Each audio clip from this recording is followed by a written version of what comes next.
We are never satisfied. With watches, don't even get me started. But there's one thing that none of us, especially us men, will never agree on, and that is size. The size of our watches, right? Until the end of time itself, we will never agree on the perfect size, ever. And that in part is why so many brands seem to be making watches massive size increases as well as monumental decreases quite recently, with no clear goal or intention in sight. So I wanted to frame this argument today around the Tissot PRX, which is arguably one of the best watches for your money today. Entry-level price, a great beginner brand to get into, as well as the fact that for the experienced enthusiast, you're getting so much for your money. When we break down the specifications, the technical details, the manufacturing and machining quality. So establishing that it's one of the best value watches that you can buy today now, in a 35mm size with a Powermatic 80 movement, and the fact that many are really liking it, there's a good reason why.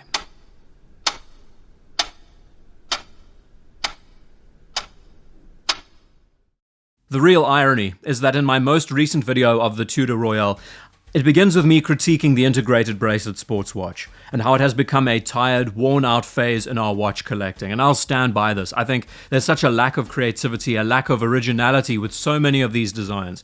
There's a blueprint, there's a formula to follow, and every manufacturer is staying in their lane, sticking to it.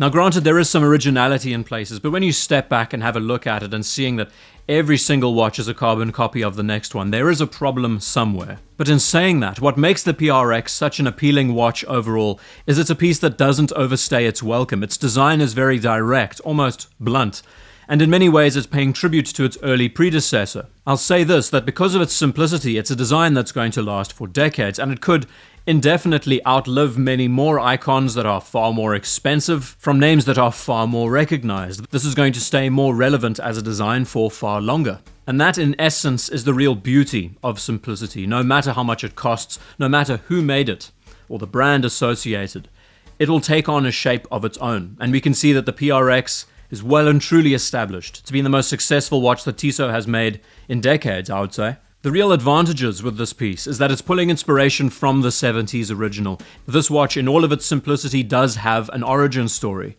And though yes, it may have some elements that are quite derivative, like the tapisserie dial, the stick baton hands, the very oyster quartz integrated bracelet, when you look at it on the wrist or when it's presented, you can clearly identify what it is. And one of the first very important things that cross your mind is that it's a design that's not offensive. There is nothing that will deter you from its basic charms, especially if you're interested in the integrated bracelet sports watch. A watch of this caliber, at this price, with an ETA 2824 movement, a slower beat rate with an 80-hour power reserve, 100 meters water resistance, and 11mm thickness, a great case profile, a tapering bracelet. It's a piece that seems to nail all of the most important aspects, especially value versus price and manufacturing capability, and that's why it's not polarizing. And as I'm saying this, it's like 28 degrees inside, and this is the reason why I wear black shirts.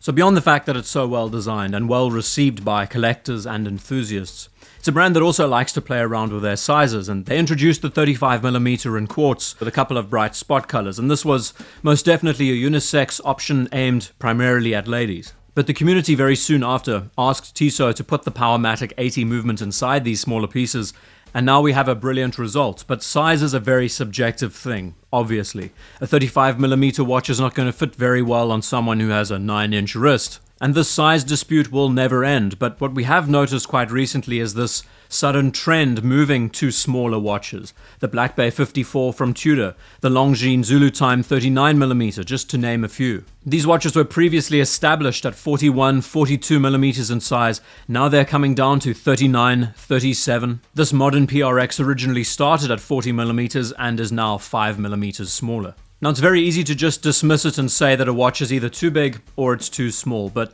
what people don't factor in, and it's not ever discussed, is the watch's application. What was its true intention? And I think many brands today don't think about this point before putting it on paper. So as an example, why are dive watches a few millimeters bigger than their standard time-only counterparts? It's to accommodate for the rotating bezel, obviously, but it's also the fact that you're going to be using this watch in the dark, in low-lit environments, that it's going to be worn over a suit. that it might need to be seen from a distance, and the extra size of the piece allows for better luminous application. The water might be crystal clear, or there might be zero visibility. A professional watch of this caliber needs to be functional across many different environments. Presence on the wrist, especially with a dive watch, is a very important thing, and that is why their sizes are generally quite big. And the same can be said about chronographs. A model like the Professional Speedmaster, why is it 42mm? Well, better wrist presence, better legibility. But when you're dealing with time only and time and date models today, there's a lot of areas where you can explore. And there are also a lot of factors at play, whether or not you're incorporating a bezel. How is this case dimensioned? Is this an integrated case? Is this a sports watch? Is this a dress watch? Now, considering that the earliest integrated sports watches were designed with the intention of being ultra slim, sleek in profile, but primarily was aimed at those who wore suits, in many ways these watches were designed to be discreet, not necessarily ostentatious. And a smaller diameter really emphasizes that discretion. So of course this is all subjective once again, but I think those offhand comments that it's too big, too small, without considering its application, its purpose, its original intention, can be a bit damaging. And with a watch like this, the Powermatic 80, now at 35mm, with an integrated case, bracelet, which naturally would make the watch wear a little bit bigger on the wrist, I think this is a perfect size, especially when you look to the dial architecture. You notice that the framed date window is almost flush with the side of the case, and that the bezel, which is almost hairline thin, virtually non-existent, it's allowed to be there to frame the dial, but it doesn't overstay its welcome. And the best part of all, it's not cliche. The bezel, like the diameter of the watch, serves its purpose. So taking all of that in, the Powermatic 80 movement, now in a smaller size, fitting a slimmer frame that does come across looking more well proportioned, without compromising those original dimensions, though it might be too small for a lot of wrists, and I'm sure it will be sized up to 37, a mid-size very soon. The case study of the Tissot PRX is a fascinating one because it's by no means pushing the boundaries. It's by no means reaching to be something completely original and unique.